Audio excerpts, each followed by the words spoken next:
ఒక్కసారి కొమ్మూరి గోల్డ్ కి కాల్ చేయండి. తాకట్లో ఉన్న మీ బంగారాన్ని విడిపించి మార్కెట్ ప్రైస్ కి వాళ్ళు కొనుక్కుని మిగతా డబ్బులు మీకు ఇచ్చేస్తారు. హాయ్, వెల్కమ్ టు మనం టీవీ. నేను మీ మనోజ్. ఒట్టేసి చెబుతున్న హిడ్మా ఏ ఒక్కరిని వదిలిపెట్టను.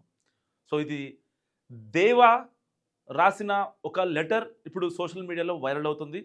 అండ్ మావోయిస్ట్ పార్టీకి సంబంధించిన ఎవరైతే నేతలు ఉంటారో వాళ్ళు కూడా ఒక లెటర్ రాశారు. ఏమని? లేదు, హిడ్మా ఎన్కౌంటర్కి దేవ్జీకి అండ్ రాజిరెడ్డికి అసలు ఎలాంటి సంబంధం లేదు. దేవ్జీ అండ్ రాజిరెడ్డి వీళ్ళు ఇద్దరు కూడా సేఫ్గా దండకారణ్యంలో ఉన్నారని చెప్పి ఒక లెటర్ రిలీజ్ చేసిన తర్వాత సో ఇప్పుడు హిడ్మా ఎన్కౌంటర్కి మరి దానికి రక్తం మరిగిపోతున్న మావోయిస్ట్ పార్టీ అగ్రనేతలు లైక్ దేవ్జీ లాంటి వాళ్ళు, బర్సీ దేవ్జీ లాంటి వాళ్ళు కూడా ఇప్పుడు ఏ నెక్స్ట్ ప్లాన్ ఏంటనేది అర్థం కాక దండకారణ్యంలో మిగిలిపోయారు. సో మరి ఇలాంటి నేపథ్యంలో వాళ్ళకు ఒక చిన్న ఛాన్స్ దొరికింది. కాంట్రాక్టర్ ఎవరైతే చంపేశారో అతి కిరాతకంగా చంపేశారు. సో దాంట్లో నో డౌట్ ఎట్ ఆల్. గొంతు కోసి కాళ్ళు కట్టేసి తన టెస్టికల్స్ మీద కూడా కొట్టి అతి దారుణంగా కాంట్రాక్టర్ని చంపేశారు. సో ఫైన్, బాగుంది, ఓకే. వాళ్ళు హిడ్మా ఎన్కౌంటర్కి ఒక రివెంజ్ తీసుకునే ప్రయత్నం చేస్తున్నారు గట్టిగా.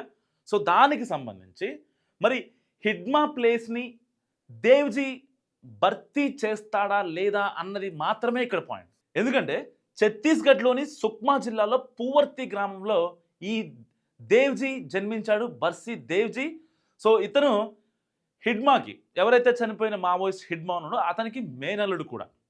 సో ఇద్దరిది ఒకే ఊరు కావడం, ఎప్పుడైతే ఈ మావోయిస్టు భావజాలాలు ఎందుకంటే మొత్తం పట్టి మొత్తం వాళ్లే కాబట్టి సో వాళ్ళ యొక్క విధానాలకి ఆకర్షితుడై అతను మావోయిస్ట్గా మారాడు. సో దాని తర్వాత మావోయిస్టులు దండకారణ్యంలో ఉంటే వాళ్ళకి వెళ్ళి భోజనాలు ఇవ్వటం ఇలాంటివన్నీ చేస్తూ మావోయిస్టు భావజాలానికి మరింత దగ్గరయ్యాడు. సో మావోయిస్టులకి మరి ఆ అన్నం తీసుకెళ్తూ నుంచి వాళ్ళకి కావాల్సిన అన్నం అడవిలోకి తీసుకెళ్లే దగ్గర నుంచి మావోయిస్టులకి ఇప్పుడు అగ్రనేత అవ్వడానికి అసలు ఎలా జర్నీ స్టార్ట్ అయింది ఏంటనే దాని గురించి కూడా నేను మీకు చెప్పే ప్రయత్నం చేస్తాను. సో 45 ఏళ్ల ఈ దేవ్జీ మొదటి నుంచి కూడా మావోయిస్టు భావజాలానికి చాలా దగ్గరగా ఉన్నాడు. అండ్ వాళ్ళు చేసే విప్లవాలకి వర్ధిల్లాలంటూ కూడా వాళ్ళకి ఏమన్నా చిన్న అడ్డంకులు వస్తే కూడా వాటన్నిటిని తొలగిస్తూ బయట నుంచే చాలా చాకచక్యంగా పనిచేసేవాడు హిడ్మా కోసం. సో హిడ్మా తర్వాత ఎవరైనా ఒక అగ్రనేత ఇప్పుడు యాక్టివ్గా ఉన్నారు మావోయిస్టులో అంటే అది దేవ్జీ బర్సా మాత్రమే. సో ఈయన తర్వాత రాజిరెడ్డి కూడా ఉన్నాడు. సో ఇప్పుడు వీళ్ళిద్దరూ సేఫ్గా తెలంగాణ అడవుల్లో సంచరిస్తున్నారు. సో ఇప్పుడు అంటే వాళ్ళు రిలీజ్ చేసిన లేఖ ప్రకారం చెప్తున్నా మీకు, నాకు ఎటువంటి ఇన్ఫర్మేషన్ లేదు, వాళ్ళు రిలీజ్ చేసిన లేఖ మాత్రమే.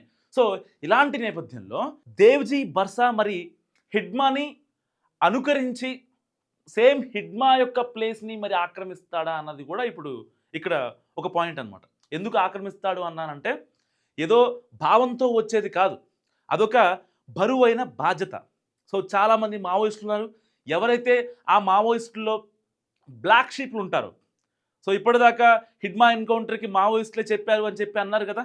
ఆ మారేడుమిల్లిలో హిడ్మాని చంపేస్తే విజయవాడలో ఉన్న ఆయన సెక్యూరిటీ ఇక్కడ విజయవాడలో దొరకటం. సో ఇలాంటి డాట్స్ మనం కొన్ని కనెక్ట్ చేసుకుంటే ఫస్ట్ ఇప్పుడు దేవ్జీ బర్సా చేస్తుంది ఏంటంటే మావోయిస్టులలో ఎవరైతే బ్లాక్ షీప్లు ఉన్నారో వాళ్ళందరినీ ఫస్ట్ ఏరిపారేస్తున్నారు. ఎందుకంటే లాస్ట్ టైం ఎప్పుడైతే 1999లో మావోయిస్టులు ఛత్తీస్గఢ్లో ఘాతుకానికి పాల్పడ్డారు, దాంట్లో దాదాపుగా చాలామంది రాజకీయ నాయకులు, కాంగ్రెస్ నాయకులు అతి దారుణంగా చంపబడ్డారు. అలాంటి చెదురుముదురు ఘటనలు గడిచిన 20 ఏళ్ళలో చాలా జరిగాయి. సో ఆ జరిగిన ప్రతి ఘటన వెనక కూడా ఈ దేవ్జీ బర్సా కీలక పాత్ర వహించాడు. హిడ్మా గ్రౌండ్లో ఉంటే బ్యాక్ సైడ్ బర్సీ ఉంటాడు. ఒకవేళ బర్సీ దేవ్జీ గ్రౌండ్లో ఉంటే ఎవరికి కనిపించే ఊళ్ళో ఉండి చక్రం తిప్పేవాడు హిడ్మా. సో ఇలా ఇద్దరు కూడా చాలా చాకచక్యంగా ఎన్నో ఆపరేషన్స్ని వీళ్ళిద్దరూ కంప్లీట్ చేసిన పరిస్థితి.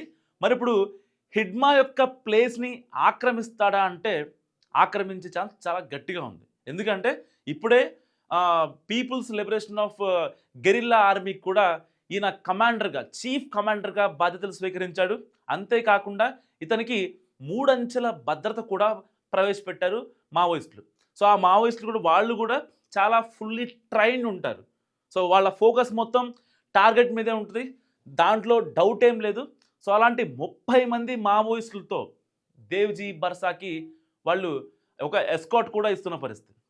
సో ఇలాంటి నేపథ్యంలో నెక్స్ట్ మూవ్ చాలా స్ట్రాటజికల్గా చెయ్యాలన్నదే ఇప్పుడు హిడ్మా చావు తర్వాత ఈ దేవ్జీ బర్సీ దగ్గర ఉన్న ఒక ప్రధాన వ్యూహం. ఎందుకంటే ఇప్పటికే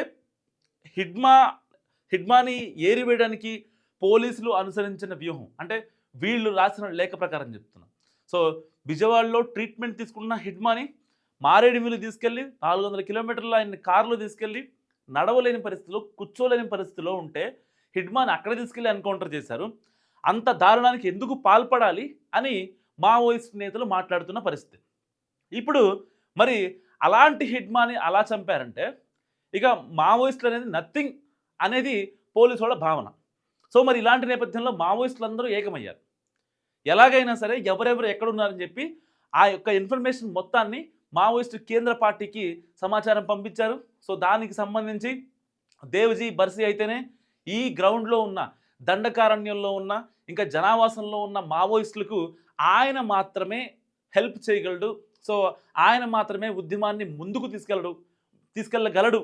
సో విప్లవం వర్ధిల్లాలి అనే కాన్సెప్ట్కి ఇప్పుడు దేవ్జీ బర్సా మాత్రమే కీలకంగా వ్యవహరించబోతున్నారు. అండ్ రాజిరెడ్డి కూడా వ్యవహరిస్తారు కీలకంగా అనేది. ఎందుకంటే ఆల్రెడీ హిడ్మా లేడు కాబట్టి హిడ్మాకి దేవ్జీ ఎలా హెల్ప్ చేశాడు, ఇప్పుడు దేవ్జీకి రాజిరెడ్డి కూడా అలాగే హెల్ప్ చేస్తారన్నది మావోయిస్టులు సన్నిహితులు చెప్తున్న మాట.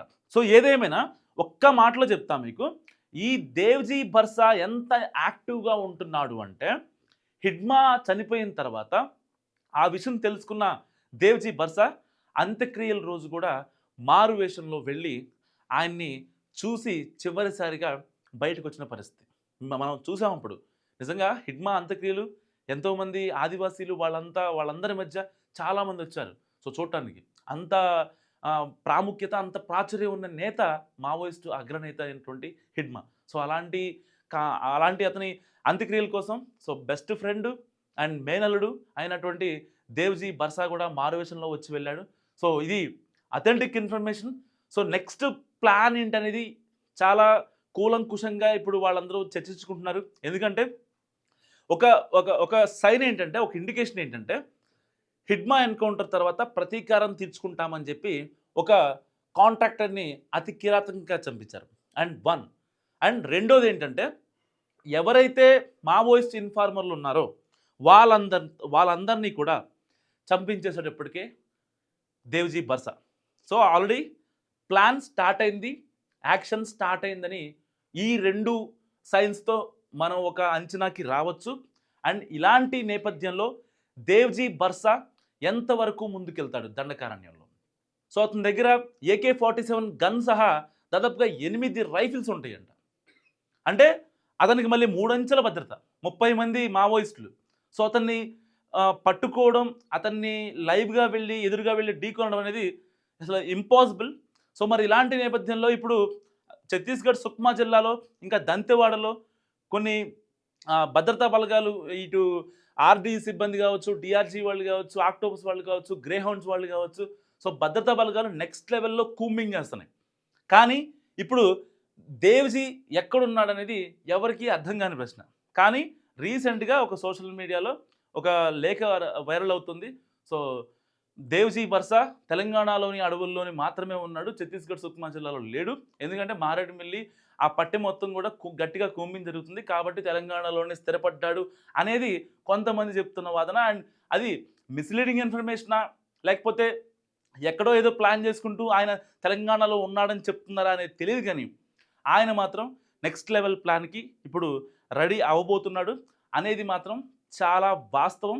అండ్ ఇప్పుడు హిడ్మా చావు తర్వాత చాలా గట్టిగా రియాక్షన్ తీసుకోవడానికి మాత్రం వీళ్ళు సందేహం లేకుండా, ఏమాత్రం అతిశయోక్తి లేకుండా చాలా అంటే చాలా రెడీగా ఉన్నారు అండ్ ఈగర్గా కూడా ఉన్నారు. సో వాళ్ళు వేసే ప్రతి స్టెప్ కూడా కేంద్ర మావోయిస్టు కమిటీకి చెప్తున్నారు. ఎందుకంటే ఒకవేళ దేవ్జీ బర్సాకి కనుక ఏమన్నా అయితే నిజంగా ఒకవేళ ఇక ఈ మావోయిస్టు ఉద్యమం ఆగిపోద్దేమో అన్న భావనలో కూడా ఒక రకంగా ఈ మావోయిస్టులు కూడా ఉన్నటువంటి పరిస్థితి. సో మరి ఇలాంటి నేపథ్యంలో దేవ్జీ బర్సా హిడ్మాలానే దీన్ని మూవ్ చేయగలడా ఉద్యమాన్ని, లేకపోతే ఎంతవరకు ఇతను సక్సెస్ సాధించగలడు? మీరేమనుకుంటున్నారు? మస్తుగా కామెంట్ చేయండి. చూస్తూనే ఉండండి మనం టీవీ.